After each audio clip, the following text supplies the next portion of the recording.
Hey guys, this is Eric Broadus back again with another video. Today I've decided to go a bit in a different direction. I want to talk to you today about sound wisdom and advice for future officers and current. Basically I want to focus on some key points that I believe will be important to those of you that will become officers in the military and those of you that may already be in, but more or less the new recruits and the young ones. So I want to start off with one of my first points for those of you who are going to be officers. One key point I would emphasize is listen to your enlisted force. Listen to the enlisted. And the reason why I say this is that many first and second lieutenants, and even up to captain, but really your first and second lieutenants, in most cases they're young and they're inexperienced, and so they need some type of guidance. And normally you're enlisted at the NCO grades and above they have some seasoning up under their belt, and they're better able to share wisdom and to help guide you so that you'll be successful and so that you can mature in your career and be well-rounded and better developed. So for the officers, the point I like to emphasize is listening to your enlisted is just because you have a college degree, you're college educated, and you have bars on your shoulder does not mean that you have the knowledge and experience to go with it. So that is where your enlisted come through. And also as an officer, you're basically going to deal with leadership from the strategic level, whereas your enlisted, they deal with it from the tactical level. Now when I talk about strategic deals with certain decision making, the overall operation and the planning that goes into a mission and to getting an objective accomplished.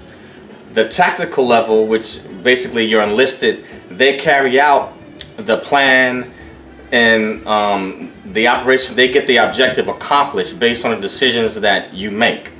So you'll operate from a strategic level and the enlisted will operate from a tactical level, but you'll have to work directly and close with your enlisted in order to get the mission accomplished, especially if you're like I believe your junior grade officers when you're really new. So you're going to need your enlisted, and any good officer knows this. You will definitely need the experience and the help of your enlisted. Second, I would suggest is as an officer, enlist the help of others. No one man is an island, and especially in the armed forces, you operate as a team. So this is going to be crucial as you move up further in the officer ranks. You will always need the help of others. That means you also need the help of your leadership, of your superior officers above you, but you also need the help of laterally and also those beneath you. There's a saying that goes, would you rather have 100% of your own effort, or would you rather have 10% of 100 people's effort? And in the military, it is imperative that you get the help of others, because without it, you cannot get the mission accomplished and you can't get the job done. So I would suggest get the help of others and learn to eat some humble pie. Nobody knows it all. You know, listen to your people. Everyone has some special input that they can give, and then it'll be up to you, because you as the officer have when you're in command, you have the final say so. But you want to solicit others' inputs. You know, those that have more experience than you, or just to get different ideas. But in the end, you'll make your own decision when you are in charge and in command. Let's see. My other point, I would say, if you're going to be in leadership, learn to be a good follower. And this is definitely crucial for these new officers. When you guys are going in, whether you go through the OTS program or go through ROTC, whichever program or route you choose to become an officer in the military, a good leader must first learn to be a good follower. Even in the Bible, Jesus talked about whoever will be the greatest among you must be your servant first. and that right there, that's God himself, if you believe that. But you get the gist of what I'm saying. Learn to be a good follower. Leadership is not about your own agenda. It's about servitude. My next point would be the enlisted will help you develop and mature. You're definitely, for you young officers especially, you're going to be working with probably E8s and E9s, and those E8s and E9s, they've been in the military for a while, so they're seasoned. They have a lot of seasoning, knowledge, they have wisdom and experience under their belt. Now, those of you that move on to the ranks of major and then obviously up to lieutenant colonel and above, obviously you're seasoned, so this message may not necessarily be for you, but it still applies throughout your career from your junior grade officers all the way on up to the top. You need your enlisted, and you need others inputs and perspective, because sometimes one person, we can have one point of view and we can get tunnel vision, and we may miss out on other aspects that we may need. You may need their advice to help you with your proper planning.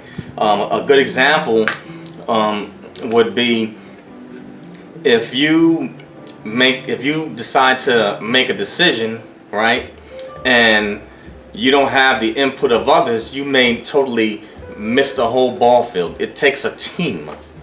Even though you may be at the helm, it takes a team in order to get the military mission accomplished. So definitely solicit the input of others. That even includes your fellow officers, but definitely your enlisted, because they are going to get the job done for you.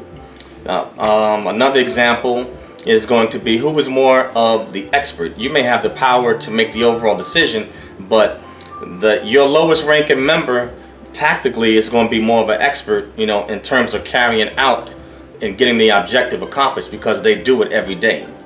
You operate from at a different level, so you need their expertise. So definitely listen to your people. And another point would be accountable for the decisions that you make. Don't pass the buck. Stand up. And as an officer, you're gonna make some mistakes like anybody else. We all do. All decisions won't be popular, but stand up. Put your big boy pants on. For the females, put your big girl pants on. Develop thick skin, because you're gonna need it. In position of leadership, your decisions are not always going to be the most popular, but sometimes you have to make tough decisions. And lastly, what I want to tie in a real true story about your decision making. And as an officer, the higher you go up the food chain, the greater the impact your decisions have on your unit and how you affect others.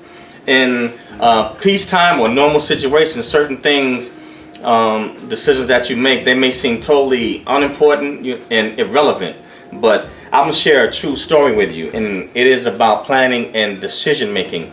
When I was in Iraq years ago, I won't name the specific base, but I'll lay the story out for you. I was at a deterrent camp, basically, if you want to say a prison camp, where we housed 21,000 prisoners, or those that was awaiting trial. We had 21,000 prisoners and 7,000 military and civilians. To make a long story short, what happened is that the officers failed to plan logistically for our food and water, and so within about 3 weeks we were coming close to run out of food and water. And you cannot, no military operation can be sustained or be successful if your troops are not eating, and at the minimum you must have water. And what happened is that the officer corps, they failed to have a contingency backup plan, which would find us another way to get food and water in. And so the Kuwaiti government had basically closed off a route because they did not want convoys and military vehicles holding up traffic. So what that would have done, when they closed that route, that means that we would have to drive 6 to 8 hours deeper into Iraq just to turn back around to get back to our supply point, which was actually in Kuwait. But my point is key decision making. The officers, were responsible, for this, and fortunately we were able to negotiate a deal with the Kuwaiti government, and they allowed us to use that route a little bit longer until we were able to get supplies back in. But basically you have 28,000 mouths to feed, 21,000 prisoners, 7,000 military and civilians that in 3 weeks we would have been totally out of supplies. No food and no water. We basically would have either starved or dehydrated, to death. But that is, I know that's more like a drastic example, but that's reality, because you may find yourself in that position, and the decision that you make, your one decision, and especially when you're further up on the food chain, it has an impact, on your whole unit. So I use that example to drive my point home about the decisions that you make, how they affect others. Consider that. That's why I say tunnel vision is dangerous. And listen to your enlisted. Get the input of others, your peers. Now you have to have a certain limit, because you don't want too many hands in the pot, else you can't come to a conscious decision. But I really want to drive it home. Listen to your enlisted, because they are the ones that carry out decisions. If you have to go out there as a first or second lieutenant with your people, and you're going into a combat zone, you better listen to your enlisted, because they are the ones that are carrying out that objective. They're getting it done, and they have the experience, and they are the expert. They know what it takes. But that's all I have for now, and I'll let you chew on that. And I'm going to follow up with a video on the cost of leadership. Thank you for listening. Please subscribe, like, dislike, share, and leave comments. Thank you again for your time. See you on the next one.